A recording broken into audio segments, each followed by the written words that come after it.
इन्होंने कहा कि behind every successful man there is a woman, lady.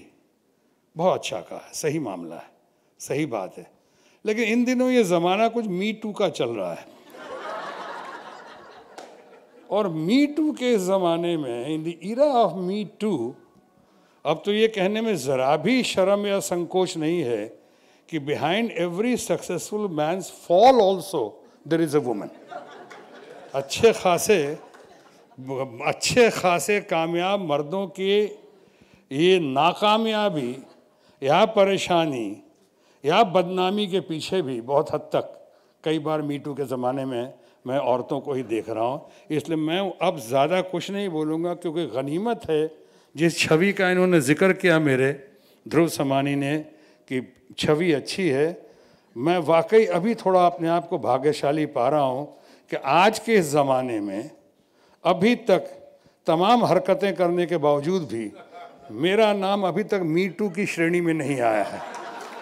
इसलिए अब मैं और ज़्यादा बात नहीं, इसीलिए मैं कई बार पत्नी की बात मानता हूँ और कई बार मैं पत्नी को कवच बनाकर साथ ले चलता हूँ कि देखिए कुछ भी हो, ना भी हूँ लेकिन बहुत शादीशुदा, बहुत खुशहाल आदमी हूँ, बड़ी ज़िंदगी अच्छी है साहब, मेरी पत्नी है, देवी हैं, सब कुछ हैं। अब मेरे बारे में कोई कहना भी चाहे तो मत कहना, और यहाँ भी अगर कोई पुरानी सहेली बैठी हो तो ज़रा मेरा ख्याल रखना आप लोग, please, thank you.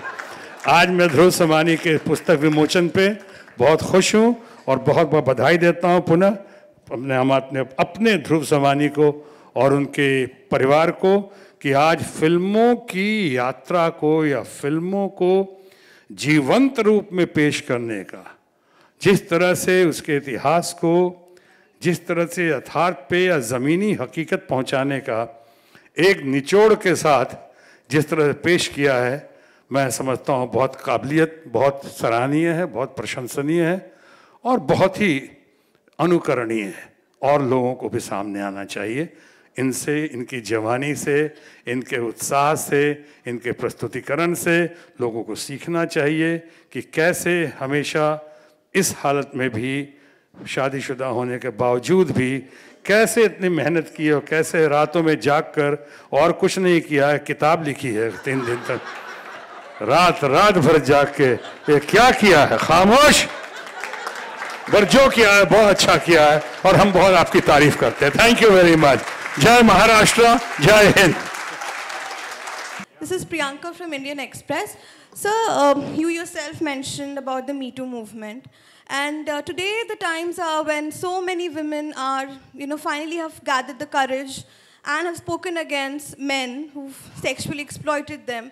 So would you deem it correct to make fun or be frivolous about the movement like you yourself just said it?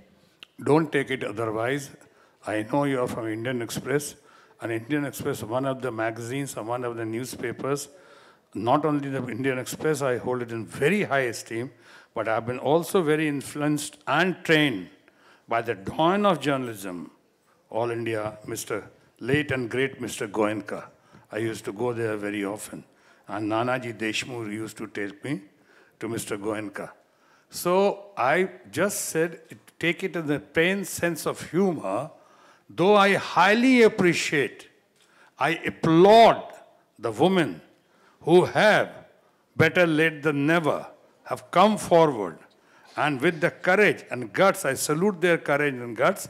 But beyond that, I wouldn't like to speak further at this hour because we are discussing the book and we should not cross our limit. We shouldn't go beyond the book and the subject which we are discussing now. However, I understand what you say and I am very supportive of what you are saying. Thank you, sir.